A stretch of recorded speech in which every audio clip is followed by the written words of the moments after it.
في حياة كل واحد فينا ذكرى، أوقات كتير بياخدنا الحنين ليها،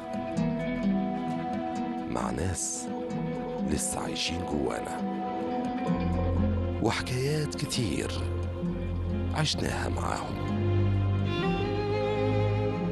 ياه، كانت أيام مع أعز الناس.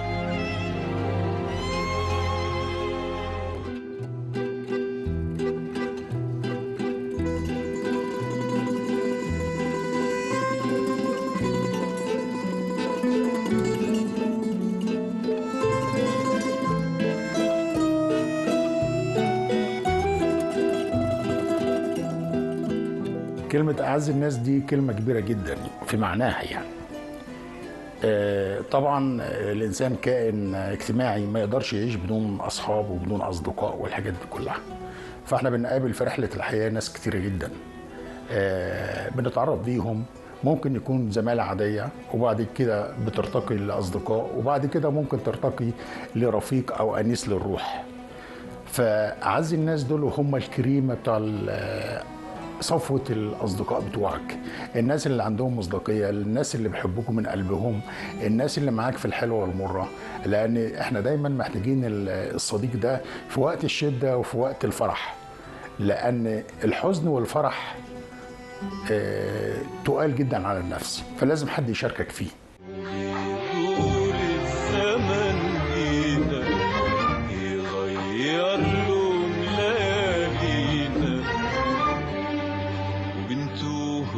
الزحام والناس، ويمكن ننسى كل الناس ولا ننسى حبايبنا.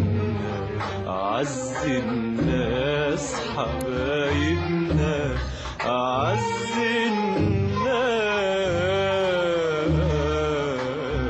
حبايبنا. الحقيقة أول بلد زرتها العراق، وأول بلد اشتغل فيها العراق. يعني أنا اتخرجت من هنا، أول بلد سافرتها العراق. العراق اشتغلت في شركة كبيرة جدا هناك، كان مديرها إدارة أجنبية أمريكية، كان مستر إقبال ده هندي أمريكي. وبعدين خدني تحت الاختبار لمدة 3 أشهر، وكان عندهم سيستم وكان عندهم نظام للترقية والحاجات من دي. فانا فوجئت قبل ال3 أشهر بيطلبني، يقول لي اطلع شؤون الافراد او بيسموها الذاتيه عندهم. فانا خفت، يعني هيمشيني ولا هيقعدني ولا ايه والحاجات دي كلها.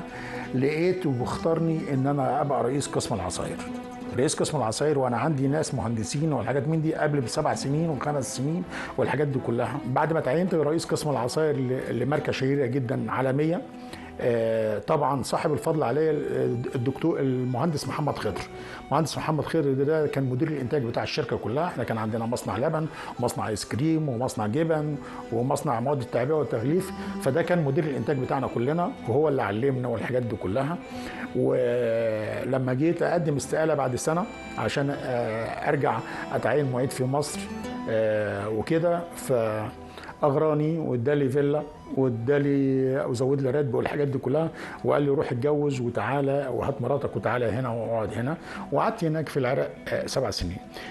دول خدت خبرات من هناك طبعا من مستر اقبال ده اللي وثق فيا وقال لي انت هيبقى ليك مستقبل كبير جدا في مجالك وهتبقى تترقى بسرعه والحاجات دي كلها.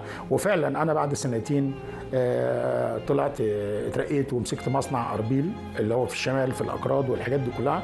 وبعد سنتين ودوني مجمع النعمانيه، دي اكبر مصنع للصناعات الغذائيه زي قهوه ادفينا عندنا في مصر. وخدت صداقات كتيره جدا من الخبراء بقى الاجانب اللي هو بتاع الشركات الكبرى، سواء نمساويه او المانيه او ايطاليه والحاجات من دي. الناس دول موجودين معانا طول السنه، بيروحوا بس اعياد الميلاد، فعلمونا كويس جدا وادونا خبرات كويسه جدا في المجال ده. انا لا انساهم وانسى فضلهم عليا. يعني انا اتعلمت كويس جدا في مصر، بس كل الخبره اللي خدتها في العراق. يا روايح الزمن الجميل هفهفي وخدينا للماضي وسحره الخفيف ورفرفي قلوبنا فوق اللي فات وبص للي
انا اللي حببني في الكتابه اخويا الكبير. اخويا الكبير كان عنده مكتبه كبيره جدا في البيت وسابها لي لما سافر المانيا.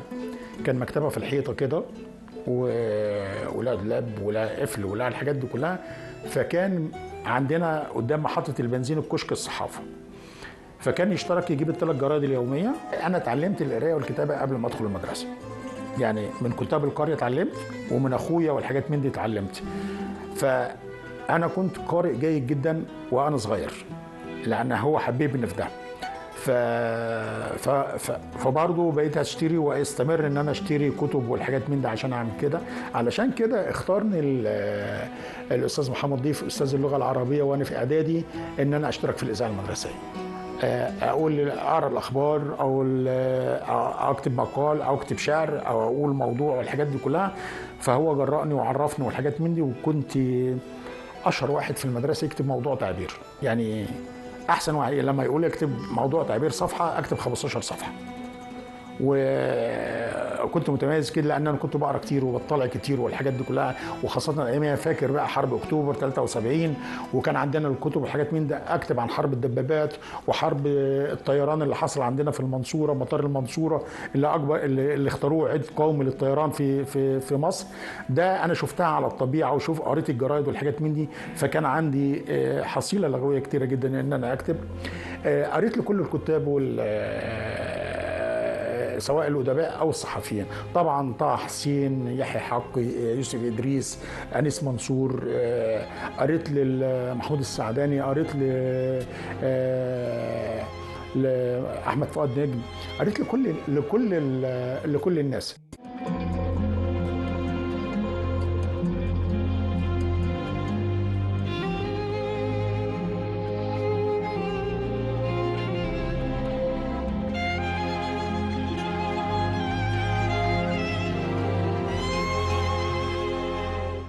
لما جيت اكتب بقى والناس تقول لي ان انت بتكتب كويس والحاجات من دي، فاول واحد شافني واختارني الاستاذ عبد الله ناجي. استاذ عبد الله ناجي قال لي يا رضا انت تبقى كاتب كويس جدا، ركز لان هتبقى احسن من فلان وفلان وفلان. فانا مره اتعرفت بالاستاذ احمد عبد النعيم مدير تحرير الاخبار ورسام الكاريكاتير الشهير وكاتب الاطفال. فاتعرفت بيه فقال لي رضا ممكن تبعت لي مقالين 3 او الحاجات من ده اقراهم. فبعت له 20 مقاله كده. قال لي تسمح لي بعديها بيوم قال لي تسمح لي ننشر في الاخبار. انا هعمل لك باب ثابت اسمه شقاوة سكر كل جمعه في الاخبار المسائي، بس لازم تلتزم ولازم تكتب والحاجات دي كلها. المهم ورطني الورطه الجميله دي بقى، فبدات اكتب موضوعات بقى عن القريه، حلق القريه، المشاكل، الشقاوه اللي احنا بنعملها في المدرسه. كل الحاجات دي كلها عجبت الناس ولقت صدى كتير جدا ولقى حاجات من. قعدت اكتب في الاخبار حوالي 7 سنين.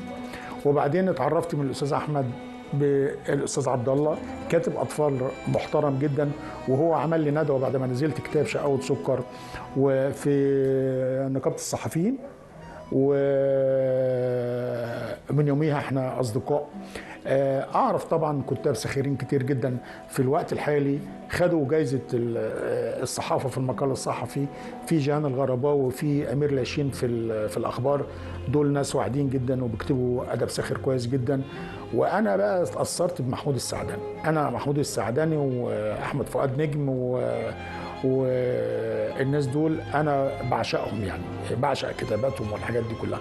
فعندي حتى مكتبه كامله بالاصدارات بتاعتهم والحاجات دي كلها. روايات محفوظ وطه رامي وسومه في سماها، روايات محفوظ وطه رامي وسومه في سماها، ابو مكه واحلى يعقوب واحمد زويل، ويسالوني مصر بالنسبه لك ايه. الحقيقه انا اتربيت على ام كلثوم وعبد الحليم حافظ.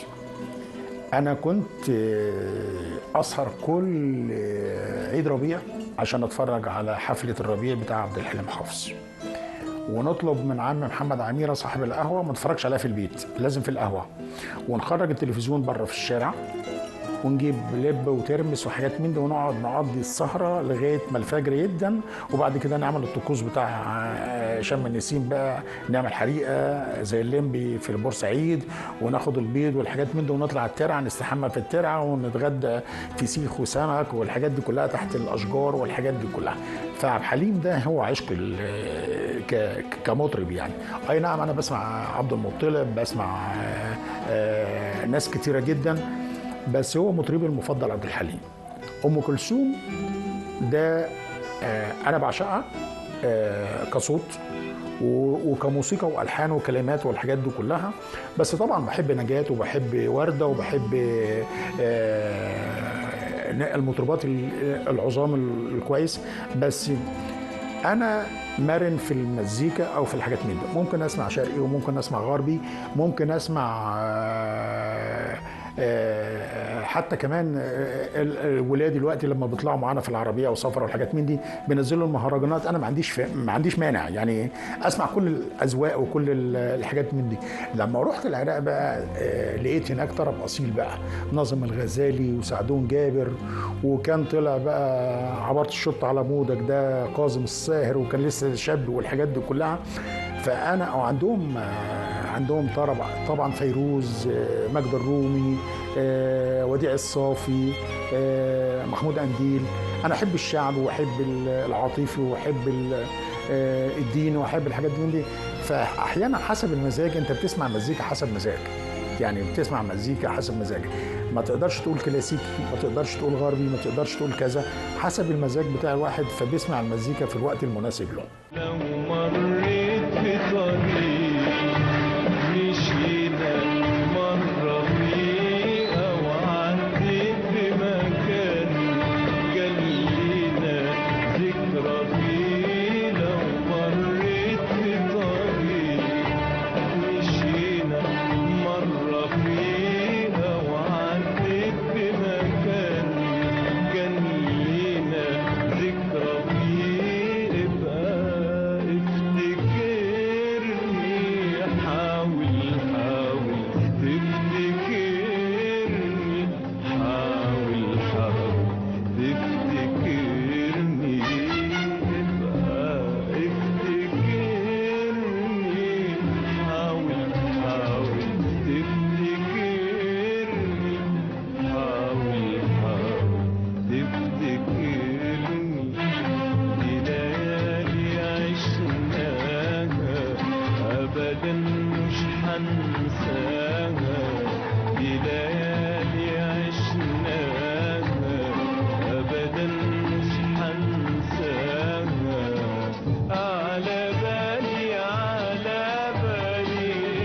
حبيبي، على بالي يا وليالي يا حبيبي، على بالي وعلى بالي، على بالي يا حبيبي، على بالي وعلى بالي يا وليالي يا حبيبي، على بالي ليل ونهار وانت على بالي. طبعا مصر طول عمرها عندها احسن موسيقيين في العالم العربي كله يعني. عبد الوهاب، مزيكة عبد الوهاب وهو موسيقار الاجيال يعني. عبد الوهاب الوقت الموسيقى اللي انا بحبها وبروح له الحفلات بتاعته والحاجات من ده عمر خيرت. يعني عمر خيرت ده فنان وهو اللي موجود على الساحه والحاجات دي كلها. فانا بحب محمد الموجي، رياض السنباطي، بحب الالحان بتاعتهم، دول كانوا عباقرة. سيد درويش والاغاني بتاعته القديمه والحاجات دي كلها. كان عندنا موسيقى مصر طول عمرها من قديم الزمن لغايه الان هي احسن موسيقيين في الوطن العربي كله. يعني اللي عاوز يتشهر واللي عاوز يغني والحاجات من دي لازم ينزل مصر. هي هوليد الشرق. فهو علشان عندنا كلمات كويسه، علشان عندنا ملحنين كويسين وكده، فاحنا متميزين في ده. بقى انا بقول لك بسمع ناس كتير، الكلاسيك والغربي وامريكا اللاتينيه والحاجات دي كلها، بسمع مزيكا كتير، بس دول اشهر ناس في مصر يعني، بحبهم الموسيقيين دول.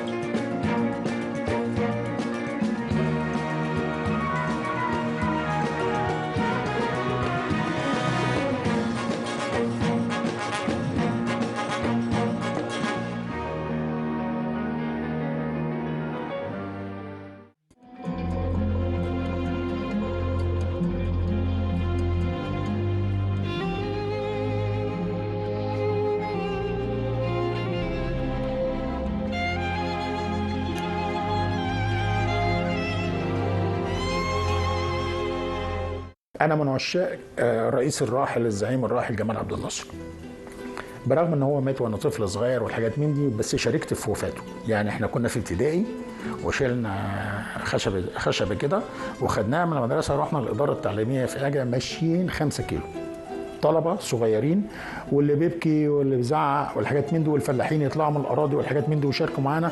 يعني احنا كنا طالعين مدارس والطلبه بس 3 مدارس طالعين والحاجات دي كلها، لقينا البتاعه كبرت بين 2 كيلو. على ما وصلنا حاجه كان في بقيه العزا وبقيه البتاع في لسه في البلد.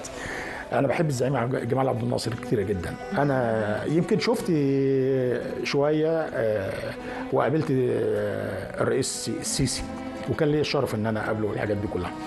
الرئيس السيسي برضو في من الصفات بتاع عبد الناصر، يعني في من الصفات بتاع عبد الناصر كتير. كفايه ان هو حمانا من الاخوان، وحمانا حمى البلد وحمى الدنيا كلها. تحية تحية شعبي وشعب أرض مصر، عاشت مصر. هقطع عمري عشان بلدي مقدما، مصر في ترتيب الغاليين تيجي أولا. أنا أدفع عمري عشان بلدي مقدما، مصر في ترتيب الغاليين تيجي أولا. تحيا مصر اللي أملها دايما شايفاه في عيالها، يحيى الشعب اللي أنا منه، تحيا مصر وأبطالها، تحيا الأرض اللي شالتنا، يحيا الحضن اللي لمنا. مصر هوانا وميتنا وما فيش غيرها اللي همنا. تحيا وشعب مصر وأرض مصر، عاشت مصر.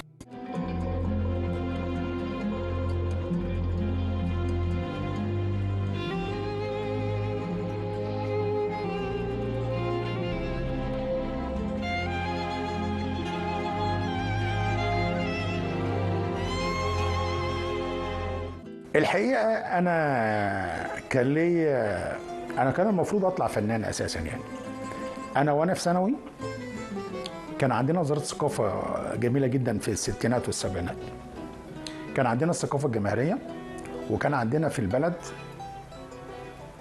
سينما ومسرح، قاعة سينما ومسرح. وكانوا يجيبوا السينمات في الصيف والحاجات من دي نتفرج، البلد كلها تتفرج على الافلام والحاجات دي كلها.